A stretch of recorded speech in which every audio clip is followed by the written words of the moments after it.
coroner wants to know what happened or didn't happen at his house, because he had no idea that David was even living there, because he wasn't on the lease, and much less Celeste. So in that investigation, I'll tell you, there was a lot of things that were left behind, even though after the search warrant, David, I guess through his management, did send movers to come move stuff out, but they left a lot of stuff behind. And then they gave over possession of the house. So, we went through those things, and there was a lot of evidence that shows who had been there a lot. And then we also collected. It's been weeks since the Tesla was discovered, yet people are still desperate for real answers. The noise online might have died down, but behind the scenes, the story is only getting darker.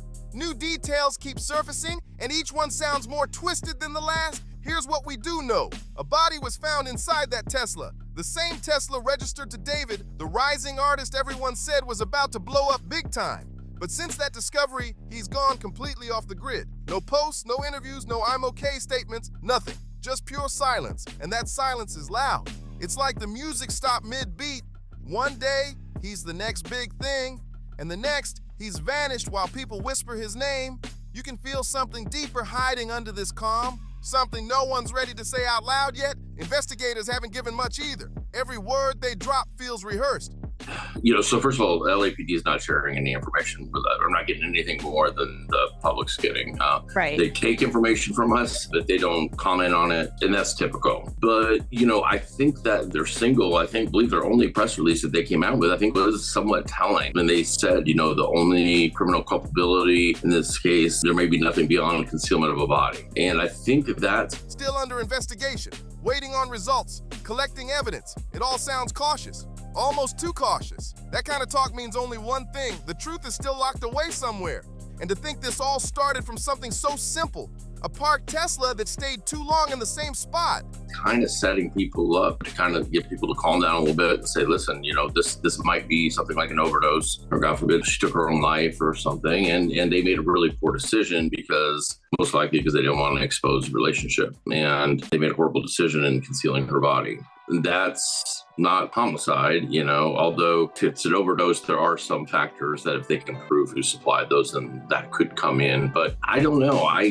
That statement to me very much felt like it was, listen, lower your expectations. But hopefully I'm wrong. Hopefully there's more going on. At first, it looked like just another impounded car. But when it was hauled to the tow yard, everything changed in a second. Workers started complaining about a smell, strong, sickening, and impossible to ignore. When they opened the front trunk, what they saw made their blood run cold. This wasn't just a forgotten vehicle.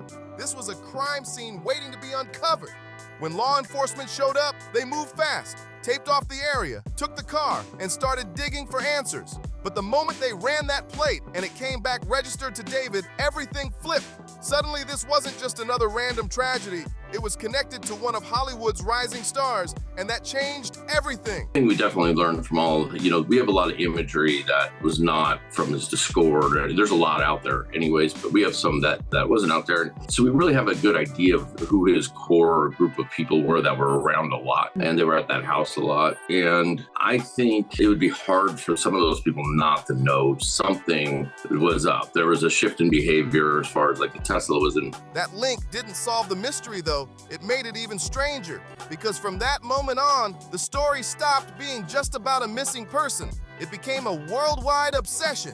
Everyone wanted to know, how could someone at the edge of fame get tied up in something like this? David had been living it up in a luxury rental home high in the Hollywood Hills, surrounded by the kind of view that screams success. It was supposed to be temporary, just a pit stop before his first big international tour. But then, in one night, his whole world went dark. The car, the body, the sudden silence, it all hit like a storm. The tour, canceled. His social media, wiped clean. Everything he built vanished overnight. Being used anymore. I just think that they were a tight enough group that at least one or two of them probably knew. I would think those people would be cooperating with LAPD right away if they didn't have a hand in anything. Everybody knows first one there probably gets a deal. I don't know if that's the case or not, though. It's been incredibly quiet. Like, his friends have not made a statement online. These are people that live online. Right. He hasn't made any statements online, so I don't know if he's provided them counsel as well, possibly. And everybody's just doing a very good job of being quiet, or what's going on. And even though the police never officially called him a suspect, his name keeps echoing through every headline, not because of what's proven, but because of everything that's still a mystery. To make it worse, the medical examiner's report isn't even final. The cause of death? Deferred. That one word says it all. Something still doesn't add up. I think there'd be some cooperation there, but I also think that that's probably ended once Blair Burke gets involved. You got to think that, if they're questioning, they're Mirandizing them. And I got to think that they're probably not letting them speak too much or too openly if they have counsel, if somebody has, a big exposure here. Toxicology results can take weeks, sometimes months, but when they finally come in, they could reveal the truth that everyone's been waiting for.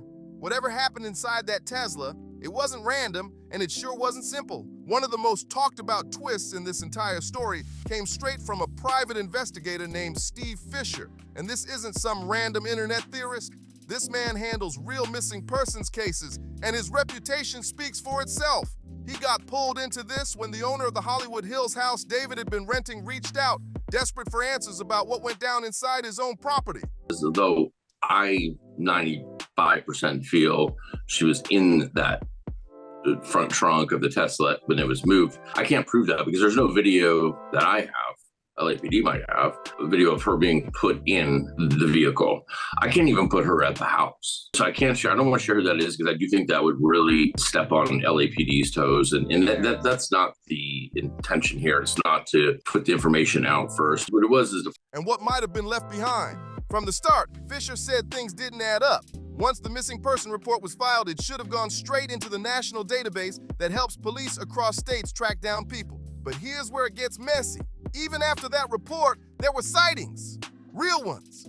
Fisher confirmed that Celeste had been spotted at a cousin's graduation, showed up at family gatherings, and even appeared in a short video taken near her own neighborhood. Now pause for a second and think about that. Find out what's going on in the house and letting people know that we do know some information. So if you wanted to contact me, and people have contacted me, and I'll tell you, there's an incredible, and this is what I wonder about LAPD. They're very capable, but it's a whole different era as far as everything's happening on Discord and everything, and the capability for them to really go through and scrape everything out of there. I know that they are getting it directly from Discord in a database form, but a girl is reported missing, yet people keep saying they saw her, talked to her, maybe even hugged her, but nobody thought to call law enforcement. That right there changes everything, because every single sighting could have been a moment to act, a chance to stop whatever was happening before it went too far. Instead, nothing, just silence. And in a case like this, silence kills time, and time kills truth.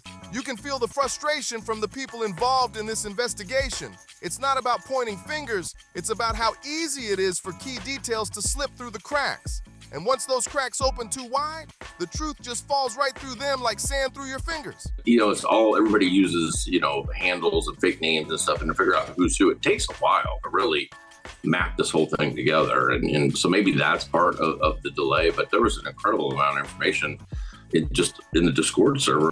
As the story grew, so did the chaos. New photos started leaking, cryptic messages surfaced, old posts got dug up, and the internet detectives went wild connecting every little dot. People couldn't wrap their heads around how two worlds, so far apart in age and lifestyle, had collided like that. Teachers said Celeste had a history of running away, not just once, but multiple times.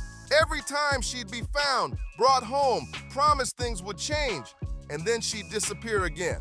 After a while, it stopped looking like coincidence and started feeling like a pattern, a cry for help no one was really hearing, because patterns like that don't just happen out of nowhere. At the beginning, I think Reddit was like this incredible source. There were some people that did some amazing digging and turned up some stuff that probably wouldn't have been brought forward. But as this is dragged on, and now I feel that's turned. We see this a lot where it's just people need something right away, so they're just coming out with wild speculations, or they're just there to basically cause drama about every single thing. Basically, everybody starts turning on it. They form when something deep beneath the surface keeps pushing a person to escape. Then comes the house, the one in the Hollywood Hills that everyone now calls the Mystery Mansion. From the street, it looked normal, quiet, almost peaceful. But inside, investigators said it told a whole different story. Even after movers came in to clear it out, there were personal things left behind. Prescriptions, notebooks, clothes, all signs of a life that wasn't finished, just paused.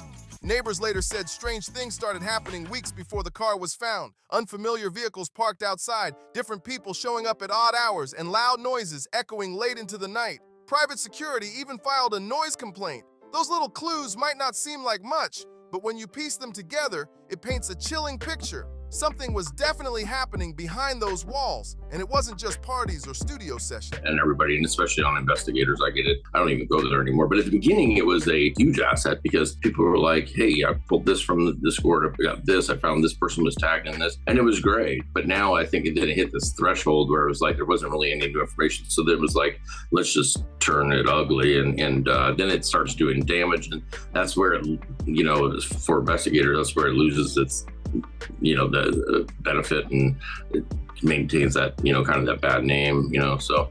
But at the beginning, I think it was helpful. According to the investigator, nearby security cameras even caught moments that made everyone uneasy. Cars parked there longer than they should have been, faces coming and going like it was some secret hangout. When you start piecing everything together, the house, the strange visitors, the car, the silence, it's clear this wasn't some random out-of-nowhere situation. There was a pattern, a rhythm to the chaos. People were coming and going, things were happening right in front of everyone's eyes. But nobody stopped long enough to question what any of it really meant. Everyone just kept moving, acting like it was normal, when clearly it wasn't. Meanwhile, law enforcement has been locked down tight. Not a single real leak, no wild press statements, nothing beyond the bare minimum. They won't confirm, they won't deny, just that cold standard line, the investigation is ongoing. That's it. But when cops stay that quiet for this long, it usually means one of two things.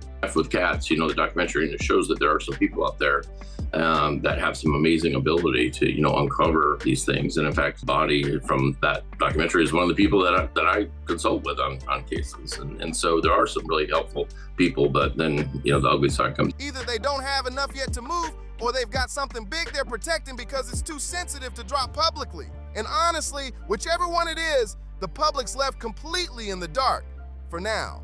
But their one official statement gave away a little something. They hinted this might not have been planned, that maybe it was a bad situation that spun out of control fast. Instead of calling for help, someone might have panicked, and that's where everything went downhill. If that's true, it's heartbreaking, because fear makes people do things that logic never would. That's basically where my frustration comes from, is not filling the police in. That you file a missing persons report, that's put into NCIC database, which is an FBI database, and law enforcement is working on that case. And when you find... In one split second, panic can twist a terrible mistake into something that looks criminal, even evil. Still, that police statement didn't exactly put minds at ease. That you also have a responsibility that if you have contact with the missing person, whether it be electronically or in person or anything, that you have a responsibility to notify law enforcement about that. I've since learned that there's documented cases after that report was filed of her showing up at a graduation for her cousin. And I think it's safe to assume there was probably other family members at that graduation as well. It did the opposite. Some people took it as a cue to relax, to let the system do its job, but others heard something else in between the lines, like a quiet warning saying, don't expect too much. And that hit differently, because truth doesn't just vanish when someone tries to downplay it, it waits. It lingers in the shadows until the moment it decides to come out swinging. After that statement dropped, everything went dead silent, like someone hit pause on the entire situation. The people who had been talking nonstop before, posting, streaming, giving their inside scoop, suddenly disappeared. No tweets, no comments, no DMs, nothing. Just pure silence, and it felt intentional. And when the noise fades that fast, it's hard not to notice. Because when everyone in a story like this goes quiet at the same time, it usually means one of two things. Either they've been told to keep their mouths shut. Also showed up, we've seen the video that's been released of the apartment complex next door to her house, where she showed up in September, was arguing with people in that house. And there was another photo of her at some sort of family event. So it is frustrating that somebody didn't call law enforcement and say, hey, she has shown up here. Because what they do is then law enforcement goes and they investigate that, and they see if there's a reason that CPS needs to be involved, or why the child is running away and what's going on, and to keep them safe. Or they're scared stiff about saying the wrong thing. Even more suspicious, that inner circle around David, the same faces always seen hanging out at that Hollywood Hills house, they vanished from social media too. These are people who live online, the type who post every meal, every outfit, every moment of their day. And now, nothing. Not a story, not a repost, not even a cryptic lyric. Just complete digital silence. Maybe it's because of legal advice, maybe it's straight up fear, or maybe it's both. But whatever the reason, that silence is screaming louder than any statement ever could. Then there's the part everyone keeps circling back to. The Tesla. That car didn't just end up abandoned by coincidence. Someone moved it, and whoever did that is holding one of the biggest missing pieces in this entire timeline. Investigators believe there's a strong chance Celeste was already inside when that Tesla was relocated. But until hard evidence, footage, GPS data, something verifiable comes out, it's all just heavy speculation. Still, that possibility changes everything. Because if the car was moved after the fact... It was reported right at the beginning, that one of the ways that an ID was done, or they thought that Celeste was the person that trunk, was because another outlet had a conversation with the mother, and she said that she knew of a boyfriend named David. And there's also been images that have come forward on Reddit that show David in Lake Elsinore doing some sort of transaction with a kid. And then we have the teacher, somebody recording the teacher speaking about this, that Celeste was in his class. That means someone was trying to control the story, literally moving the scene. And that takes this from tragedy to something way darker. Right now, the case feels like it's stuck in this strange limbo. Everyone knows the answers are out there, but nobody has them yet, especially since so much of this story lives online. There are messages, screenshots, private Discord servers, and burner accounts, layers upon layers of hidden digital footprints. Each one could hold a clue, and investigators are digging through every bite of it. While investigators quietly dig for answers, the internet has turned this whole story into a storm that just won't quit. At first, it actually helped. People shared leads, found connections, uncovered small details the cops might have missed. For a moment, it felt like the online world was united, working toward the truth. But as time dragged on, things shifted, and that's when curiosity started turning into pure chaos. Suddenly, everyone became a detective, a lawyer, or a psychic. Rumors started flying left and right. Wild theories spread faster than facts. And every new thread online made the real story harder to see. What began as a search for justice turned into a frenzy of blame, clout chasing, and finger pointing.